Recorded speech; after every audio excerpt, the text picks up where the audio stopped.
So one way, though, to measure how bad COVID is deaths. Another way to measure is what do hospitalization numbers look like? If this is a super deadly virus, and it's certainly more deadly than most viruses we deal with, but if it's what the media makes it out to be, you would think that hospitalization numbers would just be through the roof. And we've been hearing stories saying as much. In fact, I was just looking on my phone a couple minutes before showtime. Here's a story from Reuters 40 minutes ago. U.S. COVID-19 hospitalizations rise by nearly 50% in 2 weeks, ushering in new shutdowns. Cue the waterworks from my daughter. So that is probably true, but a 50% increase doesn't mean anything unless you know what the baseline is. Right. A 50% increase from 1 is 1.5. A 50% increase from 100 is 150. So it depends on what you're doing, the number you're dealing with.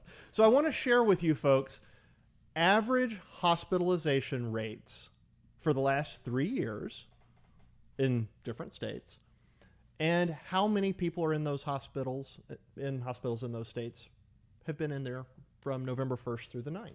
Okay? So if COVID is the scourge that it's supposed to be, these numbers should be skyrocketing. Not the case a lot of places, though. So I circle some of the biggest outliers here. California.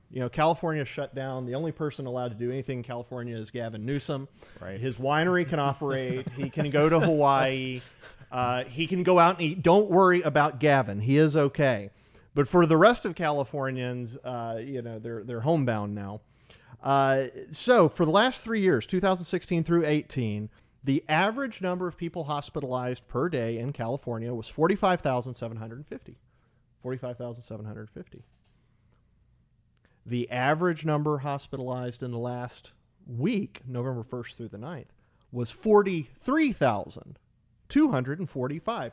That is a decrease of 5.5%. There are 5.5% fewer people in California hospitals right now than those hospitals averaged over the last 3 years.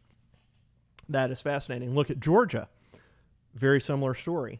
14,861 average, 14,348 in the first week and a half of November. That's down 3.5%. Massachusetts, we know that metro areas have gotten hit really hard. Boston is a big city. Massachusetts, average 11,313 for November 1st through the 9th, 11,461, a 1.3% increase in total hospitalizations compared to the average for the last 3 years.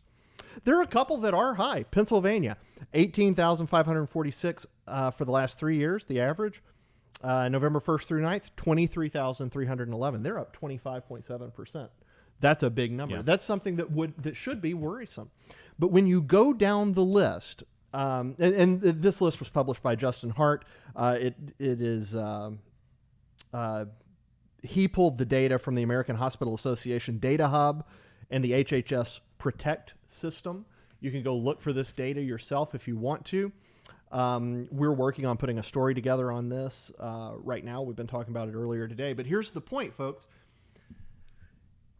It's fine to say there's been an increase, and there certainly has been an increase. There are more people with COVID, I think. It looks fair analysis make it look like there are more people with COVID. They weren't lying about the second wave.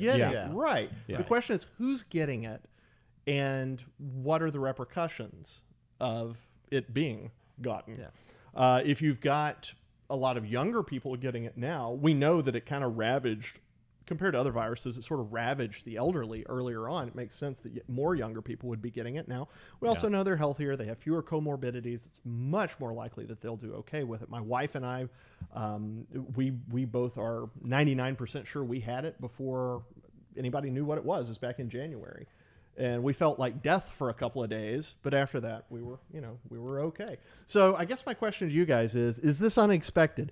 If the media narrative that COVID is going absolutely bonkers, if that media narrative is correct, do these hospitalization numbers make sense? Well, I want to make a couple points because first off, I agree with you when you say that, probably younger people are getting it more than older people are. right? So we've sort of gotten to the point where a lot of things reopened in a lot of different states. Yeah. And I think older people and people with comorbidities were smart enough to say, okay, I'm going to not take that many risks. And the younger people said, you know what, I'm going to take some risks. Sure. And they may have gotten it because they thought they'll get over it. And they probably will. Now, there's two things that are important to note, though. One, with COVID, unfortunately, hospitals do not put people. They are much less people are much less likely to be hospitalized for other things aside from COVID, right? So I don't know if they're still canceling elective surgeries, but they're. Oh, so there's a decrease. There's a decrease in other types of hospitalizations, that's a which great point. the chart that you showed does not take into account because that's just total hospitalizations. Yeah, there's some hospitals closing over this, in fact. Right. So I would have to look into sort of the numbers more specifically there to see if there's something we can any takeaways that we can get from that. The second thing is that you have to realize there is a lag between when people get COVID and then if they get hospitalized when they eventually go to the hospital. Right, so California, the big kind of the reinfection surge has just been over the past week or so, right? That it's been a big story. It's going to take a week or 2 weeks, maybe 3 weeks before very sick people actually get to the hospital before their symptoms worsen to a point where maybe they need a ventilator or maybe they need help breathing or whatever. So you have to realize that that there's always going to be a lag between infections and hospitalizations. I do agree with your overall point. I think that there's that this kind of second wave of infections is less deadly. Because not less deadly scientifically, but it will end up killing less people because the people who know they are in trouble know enough about the virus to be very careful about it. Yeah. This is good. That's good insight. And that's the approach we should have taken from the beginning. Is just protect the sick and everyone else. And the elderly and the people who want to be protected.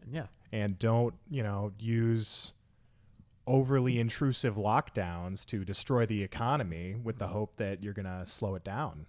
Or the hope that you're going to stop it.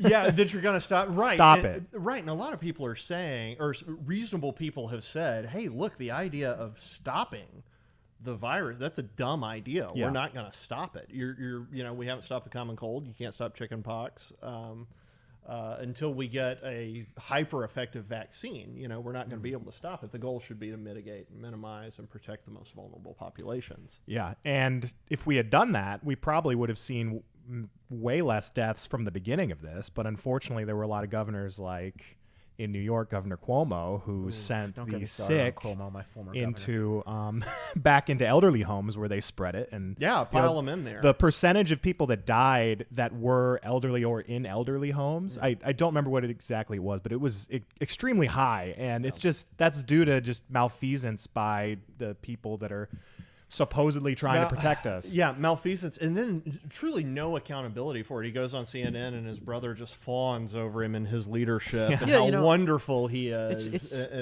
It's funny to me how the media still treats Cuomo like the success story in fighting COVID when he's kind of the example of what not to do. He that is exactly right. You know what? Actually, that's a really good thought. I'm going to look at Florida's It's just numbers incredible. It's like he messed up in every conceivable way. Yeah, but they treat him like a hero. What we should get from what we keep seeing numbers like this, where it's COVID's bad. We should be doing some things, but this isn't the disaster end of the world scenario. Trump hasn't murdered hundreds of thousands of people by mishandling this. This is bad. It's not the end of the world. It's not the end of the U.S. So that's the Lincoln Project. Then yes, he did. They said it. Wasn't it they who said as much? They said something very Don't similar. quote me on it, but probably. Similar to that. I feel like I've seen their tweets saying 200,000 people dead. Very, if not explicitly, then implicitly tying him to every single one of his deaths. It's funny. Floyd Brown, our publisher, has made the point though. Some of the predictions were a couple million people would die. So it's all in the way you look at it. Those predictions, I think, were a couple million people will die if we do nothing. A worst case scenario, which we did do something. And you would do something. That was part of the silliness of Niall Ferguson's I think thankfully those predictions were never. No one thought. The media likes to pretend like that because the media will always go to the highest thing to, make it seem like it's worse than it is. Well, Yeah. Most serious people, I don't think, thought millions of people were going to die. I do want to reassure the audience, though, before we shift to the next topic here. I want to reassure you, Gavin Newsom is okay. He is able to go to restaurants. His winery does function, and Andrew Cuomo is okay too. He took time away from White House briefings on the coronavirus to write his book about how he managed the coronavirus. And he's also getting a raise. So right. I just want you to know they are going to be okay. You don't have to worry about Gavin or Andrew. They're both all right. They're going to be okay. They're probably going to run for president for you. So good fun records to play with. Yeah. Better than de That'll be Blasio. interesting to see what Kimberly Guilfoyle does there. That'd be kind of. But anyway.